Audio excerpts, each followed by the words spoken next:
Hello, I'm Jim Langcuster, editor of Mission Extension, a weblog about the future of cooperative extension. One of Extension's most astute social media users and observers, biosystems engineering specialist and professor John Fulton, offered a critical observation recently. He says we Extension educators may be missing the forest for the trees. In other words, we're beating the drums for social media adoption while failing to see the big picture. Make no mistake about it, many of us are yearning for this big picture. We know that social media adoption is important. Even so, amid all this budget cutting and staff downsizing, our faith sometimes wavers. Undoubtedly, at the end of a long day, a few of us are asking ourselves, is all of this time spent mastering social media really worth the effort? The answer to this question? A resounding yes. Adopting social media is critical to our future. But it's only the first step to an even bigger goal.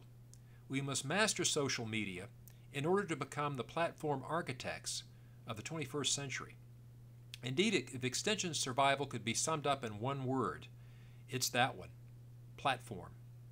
What is a platform? Think of it as an ecosystem, a knowledge ecosystem. Natural ecosystems such as beaver dams and coral reefs provide an environment in which scores of species thrive. Likewise, platforms provide the optimal condition for ideas, the exchange of ideas, and the accelerating rates of innovation that typically follow these exchanges. That's why social media adoption, while critical, represents only the first step. The end goal is building the most generative open source platforms of the 21st century. That's the big picture that we're missing. Learning how to conceive, build, and nurture these platforms is our charge for the foreseeable future. We've got to learn how to collaborate among ourselves and our audiences to build these new platforms. Granted, we've been building platforms for as long as there's been an extension system. Our professional forebears built one platform after another: corn and tomato clubs, which begat 4-H, boll weevil eradication efforts, which led to everything from crops entomology and crop scouting to crop dusting, and eventually to Delta Airlines. Decades ago, cooperative extension functioned as one of the most generative open platforms on the planet. We can lay claim to scores of platforms, some of which are still functioning today.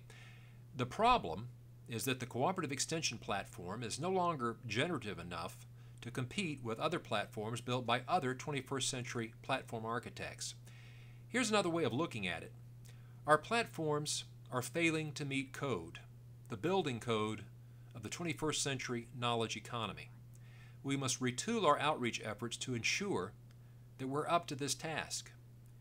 If you follow the news carefully, policymakers and public intellectuals talk a lot these days about building technological infrastructure to ensure America's competitive survival throughout the 21st century. They have every reason for doing so.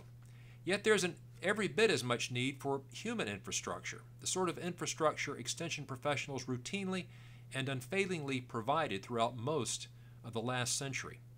We extension educators have immense potential for building human infrastructure in the 21st century. We can still serve a valuable role enhancing the connections that are being generated at breakneck speed by this emerging Web 2.0 technological infrastructure.